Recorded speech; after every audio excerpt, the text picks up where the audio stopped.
Welcome back. We're just 3 Sundays away from some churchgoers being able to pack heat in their pews.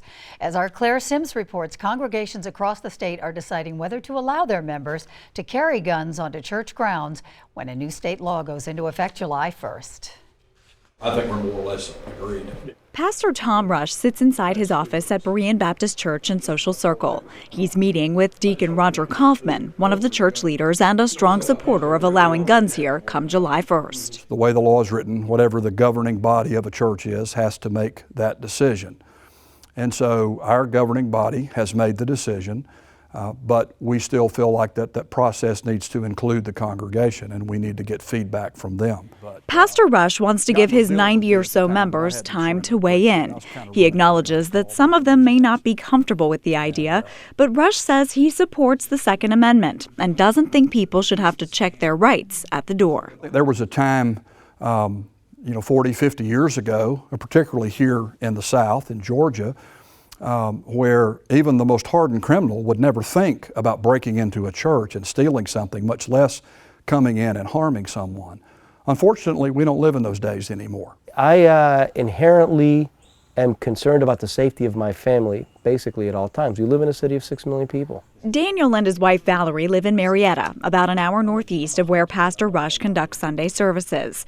Right now, their Sundays feel a little empty. It is a kind of a hole. It's a hole in our Sundays now because it was such a big part of our weekly, just what we did. And so I'm feeling a little lost. That's because Valerie and Daniel decided to leave the church they've called home for the last year after the Bishop Robert Wright of the Atlanta Diocese wrote an open letter to all his parishes in April saying guns would not be allowed in Episcopal churches. While the new law would permit churches to allow firearms in their buildings and on their property, Wright wrote, the Diocese of Atlanta will not do so. God put this in our path for a reason, and for us to figure out what's where our priorities are. Our priority includes church, so that's not in question. What it also includes is, having certain freedoms not curtailed and not decided for us. Both Daniel and Valerie are licensed gun owners. They've asked us not to use their last name, but the family has been very open about their disappointment with the bishop's decision. The couple and their 2 children wrote their own letter. Bishop Wright, while it is your right as a private property owner to issue this policy, we feel that it infringes on our freedoms and forces our hand to look elsewhere. Jared, grab that Daniel and Valerie say they are especially surprised by the decision, given the Episcopal Church's history of openness and acceptance. We lost a lot of people by welcoming gay and lesbian people. Bishop Wright says he has gotten some pushback about his decision to keep firearms off church property, but he believes the positive responses outweigh the negative. Young people especially have been contacting me over social media who are not a part of our congregations, saying thank you. And so while I regret personally, and it's hard for me to say goodbye to people, it has been exciting to say some of the hellos that we've been saying. And the bishop stands firm that his no guns directive is based on faith, not politics. We are to love neighbor, pray for enemy, turn the other cheek. The meek shall inherit the earth.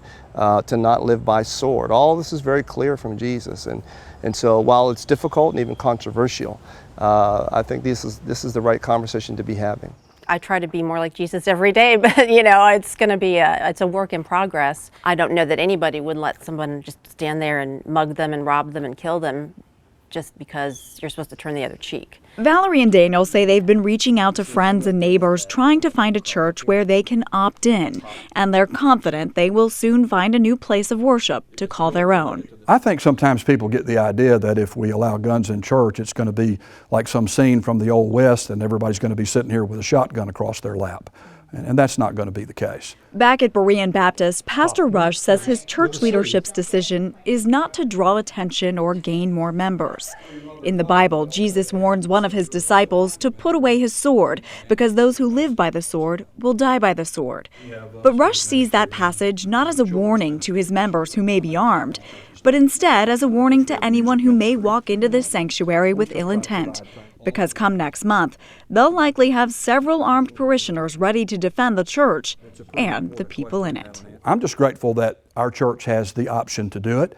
I recognize that others may disagree with that, and that's perfectly fine. I hope we can still be friends, but we're going to disagree. I believe that Jesus walked around with a group of disciples who carried.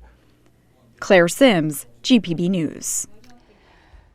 Berean Baptist is not the only church looking at opting in to the state's new gun law. The Georgia Baptist Convention released guidance to its members in May on the process of allowing guns, including suggested language for churches adopting firearms policies. We should note that the Methodist churches nationwide do not allow guns on their property, and the Archbishop of the Catholic Diocese of Atlanta has also said guns will not be allowed at his parishes.